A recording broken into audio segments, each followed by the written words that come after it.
Berbahagialah setiap orang yang mendengarkan akan kebenaran firman Allah dan yang memelihara dalam hidupnya tiap-tiap hari. Haleluya.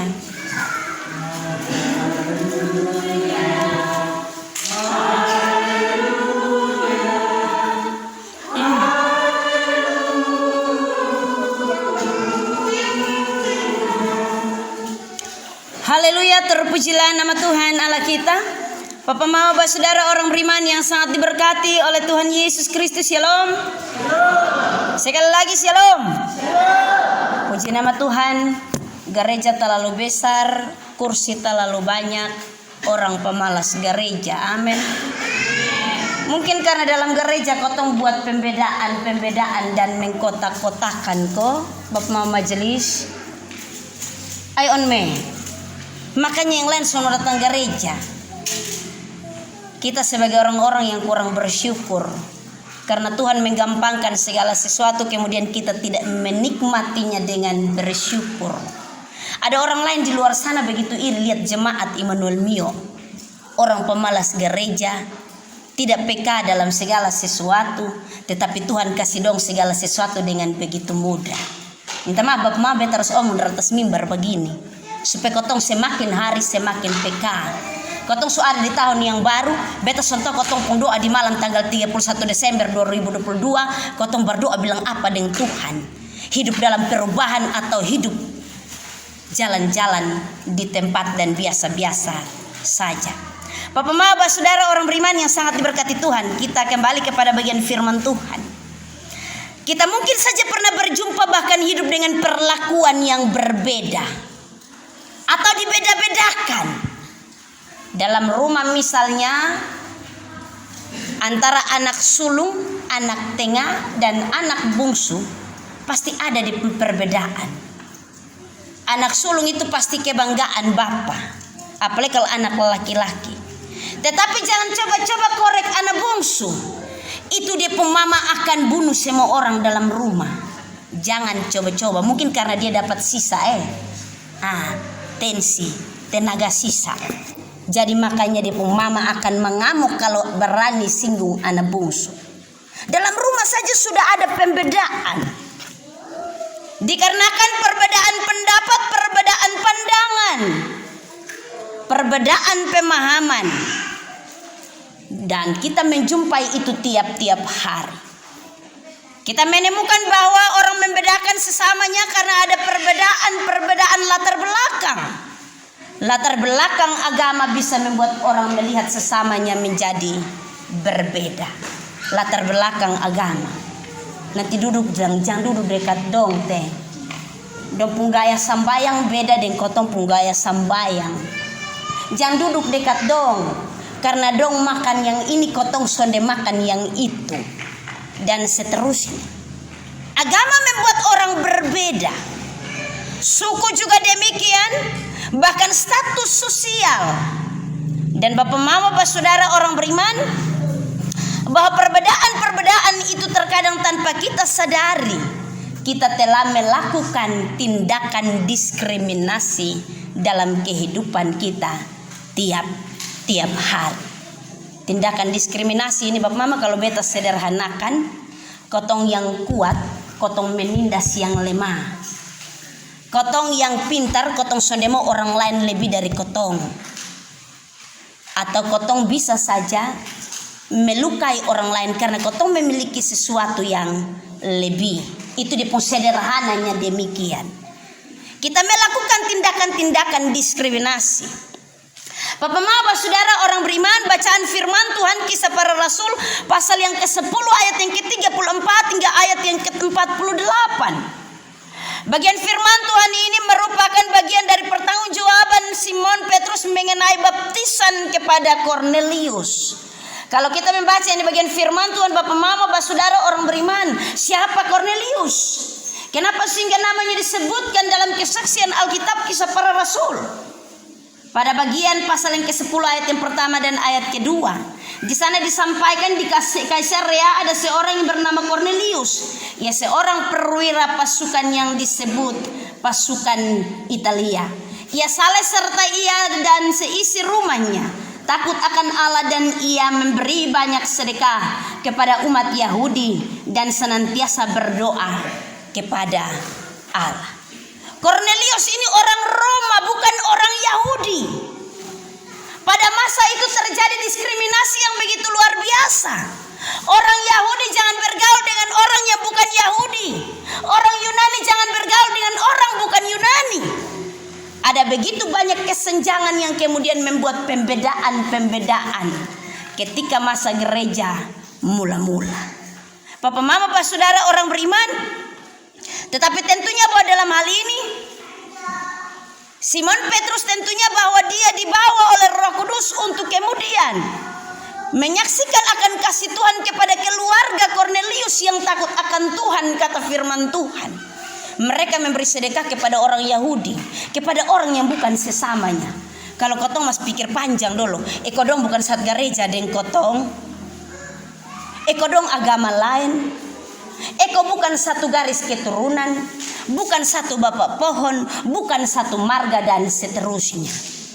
Kotong begitu.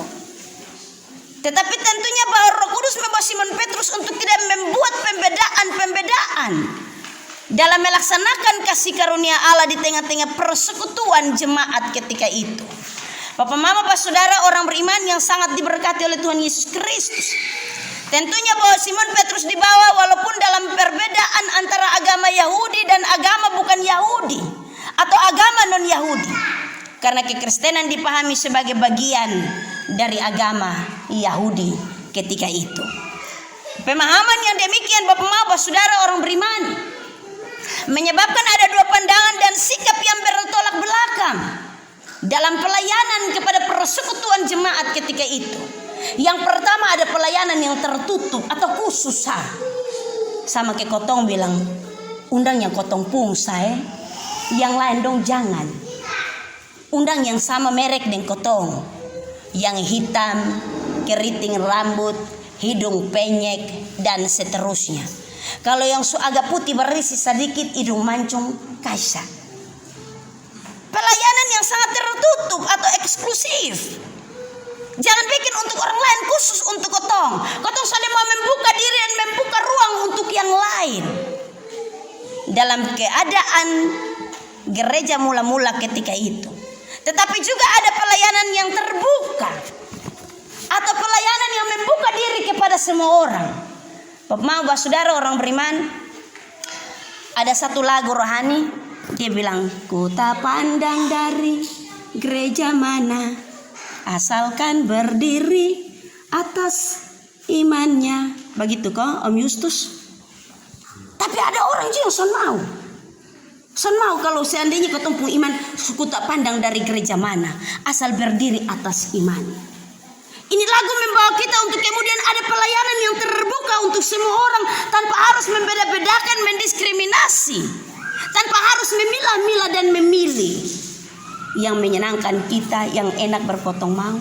Tapi yang kalau sonde tidak, yang tidak menyenangkan kita, yang tidak enak, maka kita tidak setuju. Bapak-bapak saudara orang beriman yang sangat diberkati oleh Tuhan Yesus Kristus. Petrus bersaksi bahwa ia telah belajar dari berbagai pengalaman dan pelayanan untuk memahami apa yang Tuhan kehendaki dalam kehidupan berjemaat. Karena dia harus bertanggungjawabkan ketika dia melaksanakan baptisan kepada Kornelius dan juga keluarganya. Roh Kudus tentunya mengubah iman dan pandangan Simon Petrus dari pandangan yang tertutup kepada kehadiran orang-orang dari kalangan non-Yahudi, kemudian membuka diri, membuka pandangannya kepada orang-orang dari kalangan non-Yahudi. Dari pandangan yang tertutup kemudian Roh Kudus membuka bahwa kau jangan hidup sendiri. Kalau kau hidup sendiri kau son akan maju. Kalau kau ada dalam persekutuan yang begini nanti kau son akan banyak. Kau membuka diri supaya kau tambah banyak. Supaya kau bisa tahu banyak hal, supaya kau dapat memahami banyak hal, supaya kau memiliki kekuatan yang lebih besar. Jangan sampai kau bilang, pendeta, kau firman Tuhan bilang 2-3 orang berkumpul di situ aku ada. Jangan pakai omong begitu, karena nanti kau kalau pakai omong begitu saya kau bilang, sampai apa kau firman Tuhan bilang 2-3 orang saja itu bisa. Akhirnya kau merasa bahwa kalau kau banyak orang itu sudah baik. Kotong mesti banyak orang. Bapak Maba, saudara orang beriman yang sangat diberkati oleh Tuhan Yesus Kristus, Roh Kudus mengubah pandangan Simon Petrus dalam persekutuan kehidupan berjemaat untuk kemudian menepis segala perbedaan-perbedaan yang sudah ada di dalam benak dan juga dalam kehidupan pelayanan ketika itu. Ingat bahwa karena perbedaan Bapak Mama bisa saja mendekatkan yang jauh dan menjauhkan yang dekat. Itu bukan hanya bagi pengguna ponsel Android, tetapi juga dalam kehidupan pelayanan. Kalau kotong terlalu banyak buat pembedaan, maka kotong bisa menjauhkan yang dekat dan kemudian mendekatkan yang jauh.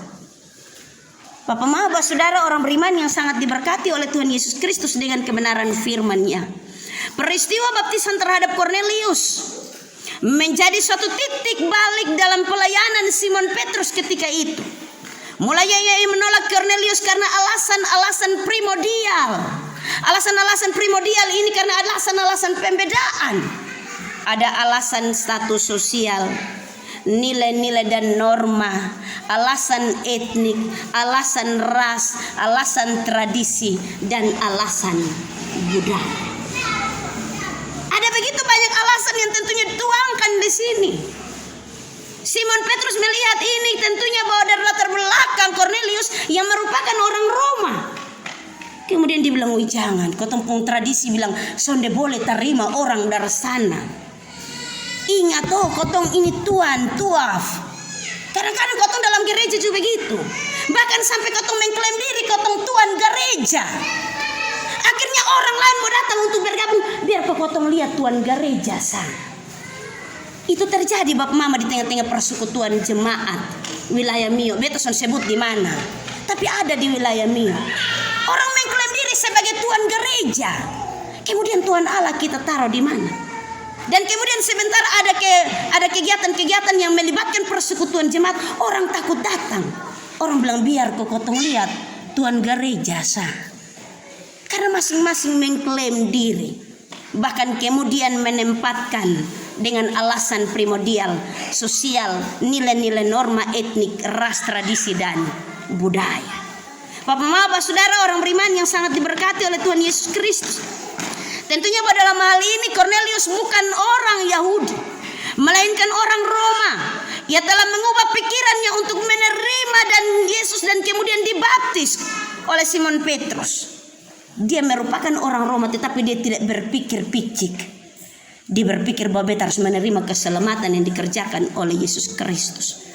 Karena di dalam Yesus Kristus ada kasih Allah yang tidak terbatas. Kasih kepada semua orang tanpa terkecuali. Kasih tanpa membeda-bedakan orang. Kasih yang menerima segala suku bangsa. Dan dalam kasih itu ada kesatuan dan juga ada pengampunan dan keselamatan. Bapak Mama, saudara orang beriman yang sangat diberkati oleh Tuhan Yesus Kristus dengan kebenaran firman-Nya. Dalam pengalaman ini tentunya bahwa Tuhanlah yang telah mengubah pemikiran Simon Petrus melalui karya Roh Kudus. Bukan hanya kepada Petrus, tetapi juga kepada Kornelius dan seisi rumahnya. Kata firman Tuhan ini bahwa Kornelius dan seisi rumahnya bukan hanya takut akan Allah, tetapi melalui baptisan yang dilaksanakan oleh Simon Petrus, mereka merupakan bangsa di luar Yahudi yang kemudian diselamatkan oleh Allah. Bapak Mama, saudara orang beriman, karya Allah terus berlangsung di tengah-tengah kehidupan dunia. Dan tentunya bahwa karya Allah merangkul semua orang tanpa terkecuali. Dan juga merangkul segala makhluk. Allah tidak memandang muka. Allah tidak berkenan kepada pembedaan-pembedaan. Ingat baik-baik. Kalau kotong biasanya pilih muka. Orang bilang pilih muka, pilih bulu. Nah kalau pilih bulu ini yang sontau lah yang karmana bisa digambarkan kok pilih bulu ini. Ada yang keriting, ada yang air kok. Dan pilih yang lain-lain. Kotong ada dan ditempatkan di posisi-posisi yang demikian. Allah tidak berkenan kepada pembedaan. Jangan sampai kotong pun suku, kotong pun orang, kotong pun ras dan seterusnya. Tetapi kita tidak melihat kasih karunia Allah dalam kehidupan kita tiap-tiap hari. Bapak saudara orang beriman, gereja tidak boleh membangun persekutuan hanya untuk kelompok-kelompok tertentu.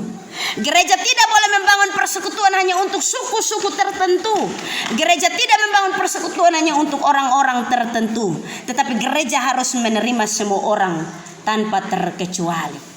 Gereja harus menerima, pelayanan harus menerima, persekutuan hidup beriman harus ada dalam berbagai-bagai kehidupan orang, suku, bangsa, dan ras. Gereja tidak melakukan stigma atau diskriminasi terhadap orang lain dalam kehidupan pelayanan. Jangan sampai kau mau melayani juga bilang, beta son pergi, itu orang alor dong. Nanti kalau mau melayani, tunggu kita amin kita pun suku Yang orang Flores dong jangan mama tabun. Kita melakukan stigma dan juga diskriminasi terhadap orang. Bahkan dalam pelayanan. Nanti kau mau melayani juga kau pilih-pilih. Bet titi batu, hati-hati kalau titi batu itu jangan omong sampai 7 turunan. Nanti begitu kau masuk lubang kubur juga kau bawa segala sesuatu yang tidak benar. Akhirnya kau sentuh sampai di sana kau pertanggungjawabkan dan Tuhan Allah bilang apa? Hanya karena dalam kau pun kehidupan kau menempatkan diskriminasi dan stigma yang tidak benar terhadap yang lain. Bapak saudara orang beriman, kita sementara ada di minggu pertama sesudah Epifania atau minggu di mana Yesus menampakkan dirinya dalam pelayanannya. Tetapi juga minggu ini berbicara tentang minggu baptisan Yesus.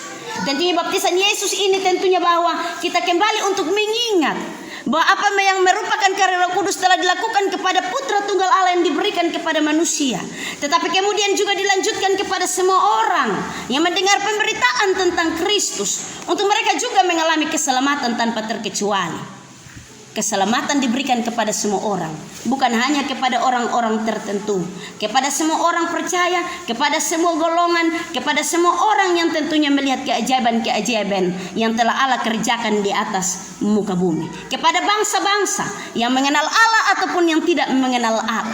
Di sini kita belajar bahwa kasih Allah ada bagi semua orang, kasih Allah ada bagi bangsa-bangsa, kasih Allah tanpa membedakan. Karena itu dalam kehidupan kau tiap hari juga kau bikin begitu. Jangan sampai kau pilih-pilih. Ingat di dalam rumah jangan begitu. Lepas pemisah kalau Om Bu sonde ada, anggap saja bahwa oh iya Kakak Ferry ada. Jangan sampai bilang tetap Bu karena dia satu sah. Itu jadi soal. Biasanya kalau dia satu sawe, yang lain geser. Tempat kosong. Jangan coba-coba. Tetapi kalau dia sudah atau 3, minta ampun. Ini jadi soal. Bapak saudara orang beriman yang sangat diberkati oleh Tuhan Yesus Kristus, hari ini kita berbicara tentang kasih Tuhan bagi segala bangsa. Kasih Tuhan tanpa membedakan. Karena itu dalam realita kehidupan pelayanan dan persekutuan berjemaat, mari kita melayani tanpa kita mendiskriminasi, tanpa kita memberikan stigma-stigma yang tidak benar, tetapi kita hidup dalam persekutuan untuk menyatukan tanpa membeda-bedakan satu dengan yang lainnya. Mari kita pulang sambil kita terus melihat akan bagian firman Tuhan hari ini, untuk tidak melakukan pembedaan-pembedaan, tetapi kita hidup dalam persekutuan dan cinta kasih Allah. Tuhan memberkati kita dalam terang firman-Nya. Terpujilah nama Tuhan Allah kita. Amin.